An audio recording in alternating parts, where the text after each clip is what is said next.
pour ceux qui font un parcours comme le marathon de Paris, eh bien, on va prendre ça comme exemple aujourd'hui. Vous allez voir que le dénivelé est quelque chose de non négligeable.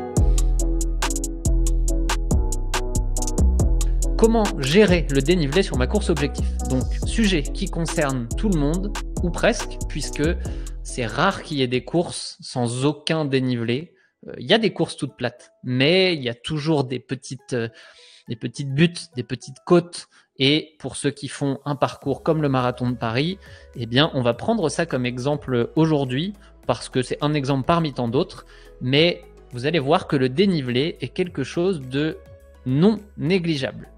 Et que, grosso modo, il faut compter sur le fait que quand il y a du dénivelé, on perd un peu de temps. Forcément, c'est mathématique, c'est physique. Au final, un parcours avec un tout petit peu de dénivelé, eh bien, fait toujours perdre un petit peu de temps. Combien? Ça, c'est une question à 1 milliard. Grosso modo, si vous voulez une équivalence, si vous avez 1 km de côte à 5%, on peut considérer que c'est environ 1 minute de plus à compter sur sa course. Mais attention, il y a un petit trick, je vais y revenir après, car la descente, évidemment, vous fait regagner du temps. Donc, si vous allez grimper pendant 1 km, vous allez perdre 1 minute, mais en redescendant, vous allez regagner du temps. Malheureusement, à intensité égale, la perte qu'il va y avoir en montée, eh bien, elle est double de ce qu'on gagne en descente. Donc, si vous perdez 1 minute sur la montée, eh bien, vous allez regagner 30 secondes dans la descente, mais au global, eh ben, vous aurez perdu quand même 30 secondes sur votre chrono final. Bête et méchant, évidemment, c'est une analyse assez simpliste, mais c'est pour vous faire une idée. Si vous regardez sur un parcours comme le marathon de Paris, avec 260 mètres de dénivelé positif, eh bien, on pourrait dire que ce parcours coûte environ 2 minutes 30 par rapport à un parcours plus facile, plus plat. Voilà. Donc, analysez bien votre parcours pour vous dire, pour déjà avoir des attentes qui soient logiques. Si vous avez 500 mètres de dénivelé sur votre parcours, comme ceux qui font le marathon de Biarritz par exemple, eh ben, il faut le prendre en compte. Il faut se dire que ça va avoir un impact d'environ 5 minutes à minima sur notre temps, sachant qu'en plus, il y a de la fatigue qui va se générer au fur et à mesure avec ce dénivelé. Donc, ça va pouvoir avoir un impact supplémentaire sur la fin de la course quand on sera vraiment fatigué. Donc, analysez votre parcours pour bien vous préparer à ce dénivelé. Bien vous préparer physiquement.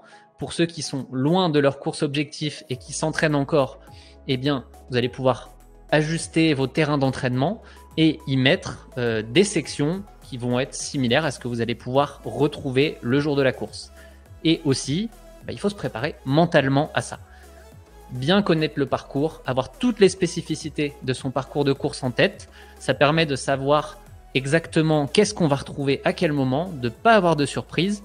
Et quand on arrive dessus, eh bien, on a sa stratégie, on sait ce qu'on doit faire et on n'a plus qu'à exécuter. C'est exactement ce qu'on veut faire un jour de course, ne pas avoir à réfléchir et juste à exécuter son plan.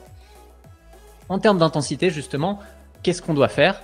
Eh bien, quand ça grimpe, j'ai tendance à dire qu'il faut essayer de maintenir une intensité qui va être similaire à ce qu'on aurait couru sur le plat. Donc, oublier un petit peu la montre à ce moment-là et se concentrer sur ses sensations. Essayez de ne pas avoir l'impression d'accélérer fortement dans cette côte. Vous allez vous faire doubler, c'est assez classique. Il y en a qui vont mettre le paquet dans la côte et qui vont le payer plus tard. Donc, grosso modo, vous pouvez avoir une petite augmentation de l'intensité de votre effort, mais pas plus que 3 à 5 battements par minute. Si vous regardez votre cardio, c'est une fourchette qui passe, mais il ne faut pas que ça monte beaucoup au-dessus parce que sinon, vous allez clairement dépenser plus d'énergie que ce que vous devriez et ça se paye toujours à un moment de sa course quand on fait ça.